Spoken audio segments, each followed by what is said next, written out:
Baik, Assalamualaikum warahmatullahi wabarakatuh. Saya akan memulai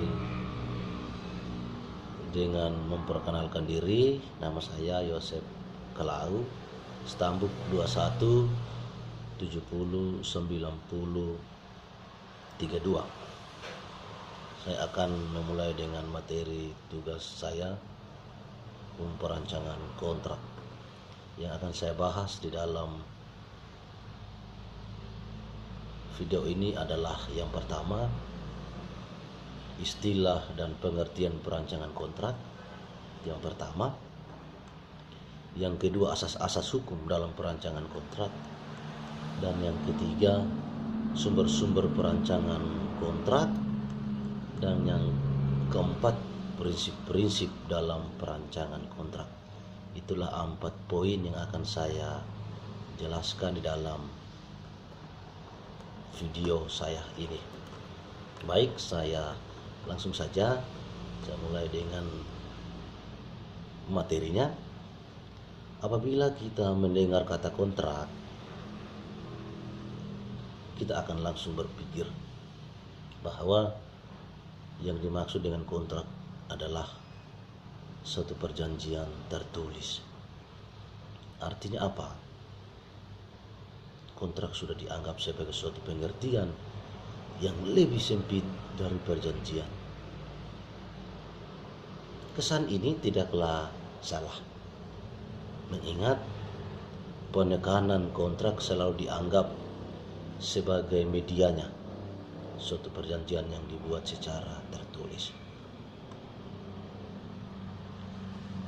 Kita tahu bersama bahwa kontrak merupakan salah satu bagian yang sangat penting di dalam hukum perdata.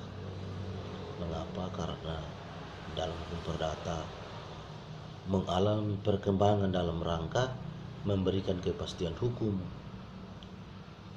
pada bidang ekonomi dan stabilitas nasional, baik bagi kegiatan usaha orang perorangan maupun dalam bidang atau badan seperti pemerintah, swasta, dan koperasi. Maka ketika kita memahami dan mengerti bahwa kontrak merupakan salah satu bagian yang penting dalam hukum perdata, dan di sana banyak mengalami dalam rangka memberikan kepastian hukum pada bidang ekonomi dan stabilitas nasional, esensi daripada kontrak adalah sekumpulan janji yang dapat dipaksakan pelaksanaannya. Kalau dipahami, kontrak merupakan salah satu bagian penting dalam hukum perdata. Esensi daripada kontraknya adalah sekumpulan janji yang dapat dipaksakan pelaksanaannya. Sebagai sekumpulan janji yang wajib ditunaikan, maka suatu kontrak akan memiliki kekuatan yang lebih apabila diwujudkan dalam bentuk tulisan atau biasa disebut sebagai kontrak tertulis. Penyusunan suatu kontrak tertulis tidak semudah menuliskan di atas kertas, atau tidak gampang kita menulis di atas kertas. Kenapa? Karena suatu kontrak yang disusun atau yang dirancang harus memenuhi unsur-unsur dan melewati bertahap-tahap. Nah, sekarang kita masuk pada bagian yang pertama, istilah dan pengertian perancangan kontrak. Istilah perancangan kontrak itu berasal dari bahasa Inggris, yaitu kontrak drafting. Jadi perancangan kontrak itu dia berasal dari bahasa Inggris, yaitu kontrak drafting. Perancangan adalah proses, ya. Perancangan adalah proses, cara, perbuatan merancang. Itu adalah perancangan kontrak. Ya. Perancangan kontrak adalah proses, cara, dan atau perbuatan merancang. Sedangkan kontrak adalah hubungan hukum antara dua orang atau lebih berdasarkan kata sepakat untuk menimbulkan akibat hukum, hak, dan kewajiban. Itu adalah kontrak.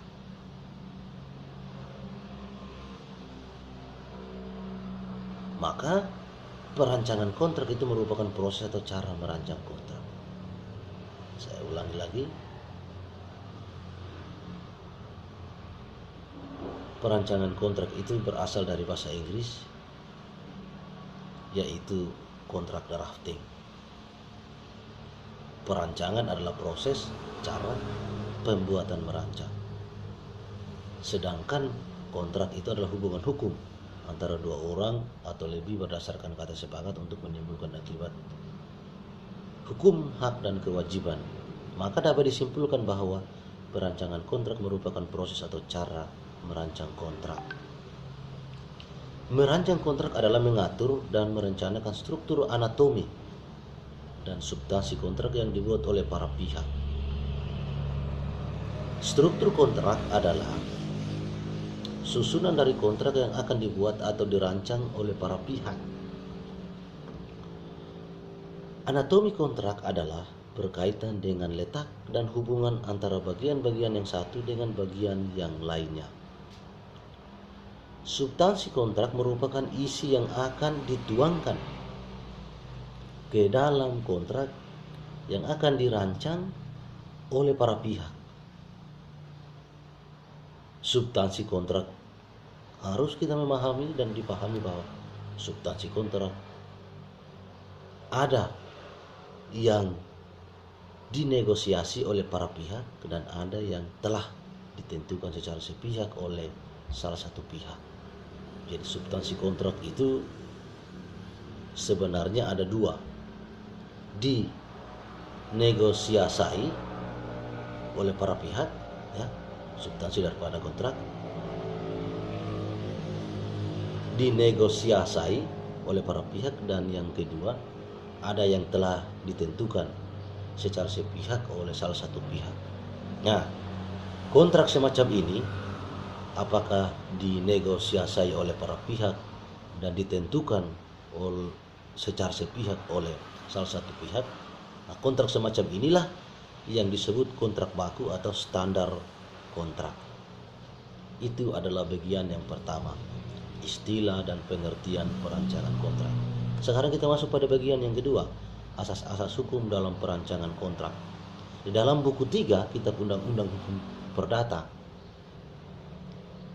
dikenal 5 asas hukum, yaitu yang pertama asas konsensualisme, asas kebebasan berkontrak, asas pacta sunt servanda, asas etikat baik, dan asas kepribadian.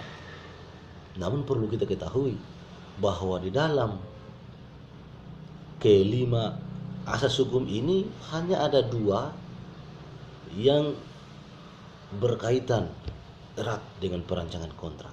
Jadi tidak 5 ini tidak semuanya berkaitan, tapi yang sangat berkaitan itu hanya ada 2, yaitu asas kebebasan berkontrak dan yang kedua adalah asas pacta sunt servanda.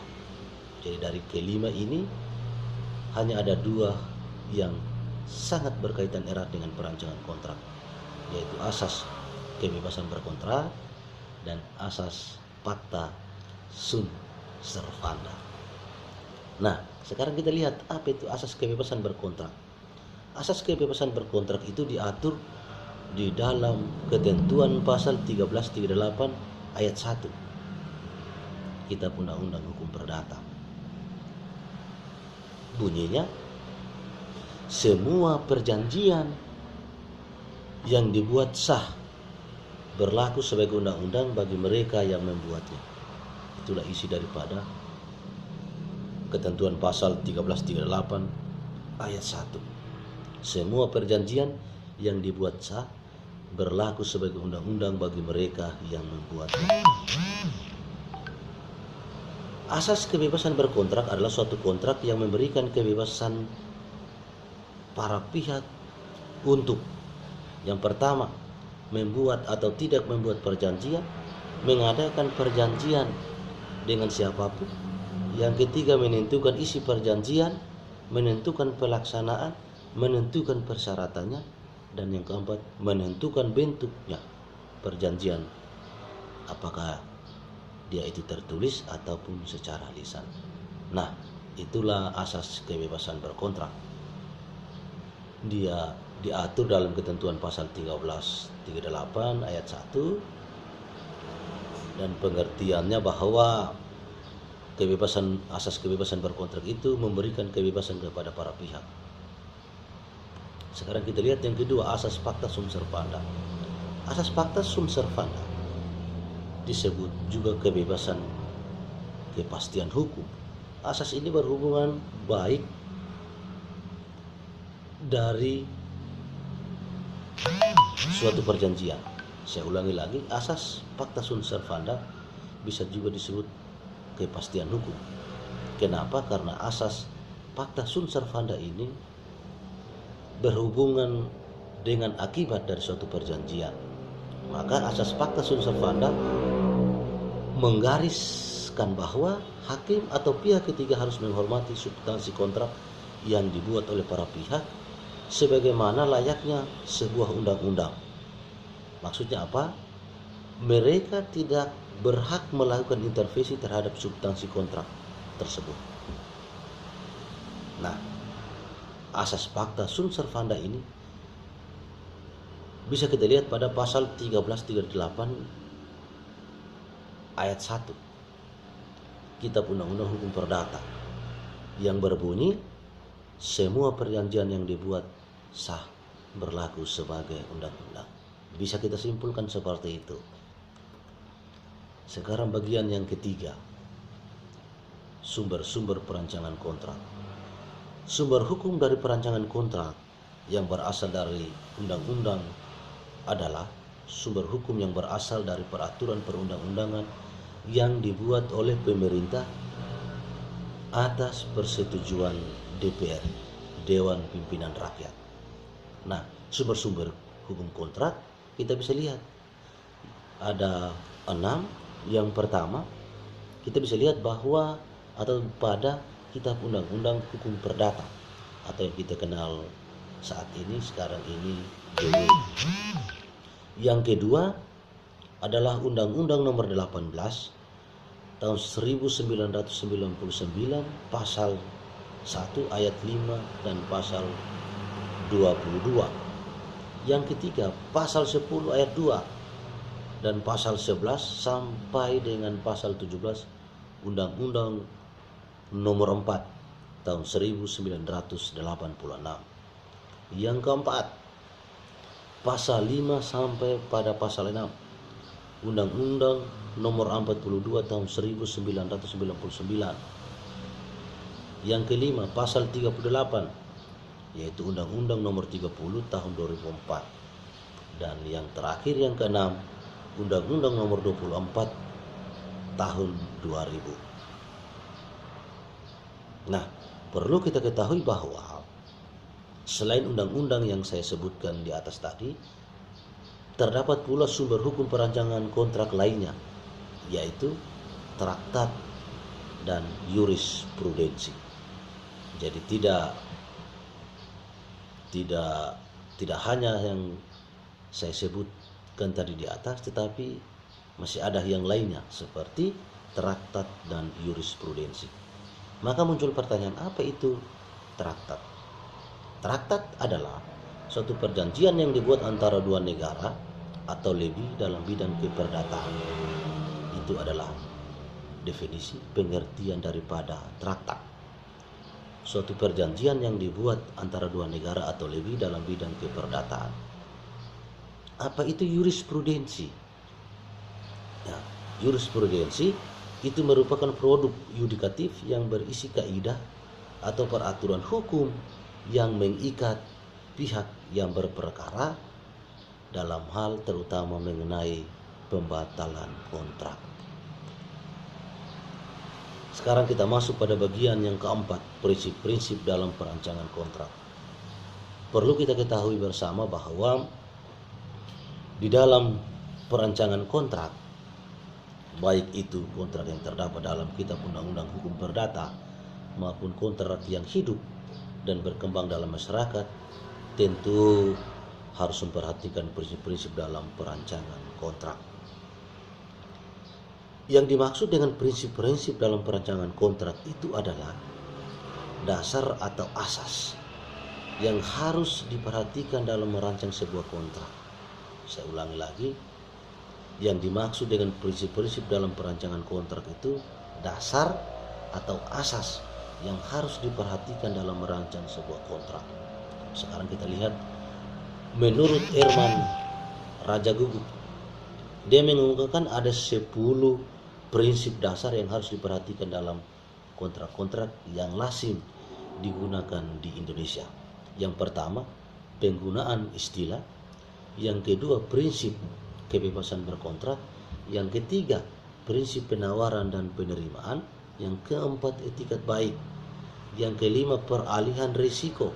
Yang keenam, ganti kerugian. Yang ketujuh, kaidah darurat.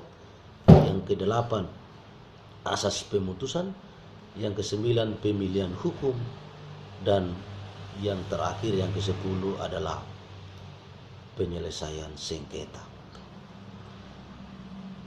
Sekarang kita lihat menurut Subekti juga memberi pengertian tentang kontrak. Subekti mengatakan bahwa kontrak adalah perjanjian yang dibuat secara tertulis. Jadi Subekti juga memberi pengertian tentang kontrak, yaitu bahwa perjanjian yang dibuat secara tertulis itu menurut Subekti. Dasar yuridisnya, Subekti ini mengacu pada hukum perjanjian. Dalam hukum perjanjian menganut suatu sistem terbuka, maka dalam pembuatan kontrak masih tetap diizinkan memasukkan klausul-klausul yang telah disepakati oleh para pihak. Hal ini dikenal dengan kebebasan berkontrak. Kebebasan ini tetap mempunyai rambu-rambu, yaitu tidak boleh bertentangan dengan undang-undang, ketertiban umum, dan kesusilaan. Jika hal ini tetap terjadi, maka kontrak dianggap batal demi hukum. Subekti juga memberikan syarat-syarat yang sah dalam suatu kontrak. Itu terdapat dalam hukum perjanjian, yaitu berupa sepakat, cakat, hal tertentu, klausa yang halal. Itu syarat-syarat yang sah suatu kontrak terdapat dalam hukum perjanjian menurut Subekti. Baik, itulah materi yang saya jelaskan. Semoga dapat bermanfaat bagi kita semua. Assalamualaikum warahmatullahi wabarakatuh.